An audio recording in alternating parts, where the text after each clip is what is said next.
తమ్ముడు అది జాగలేదు.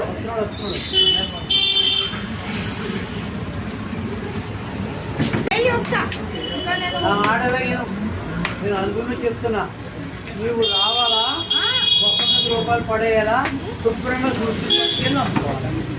ఆడిచ్చేది అక్కడ కూడా ఎవరి మీద పైసలు అందుకోవాలి. కాయ కూడా ముట్టుకోలేదు. ఆ డబ్బులు ఇచ్చేయి నువ్వు, తర్వాత వేస్తాడు ఆయన, నీకు శుభ్రంగా వేస్తాడు, అతను వేస్తాడు.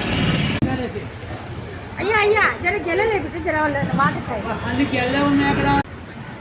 200 కాయలమ్మా.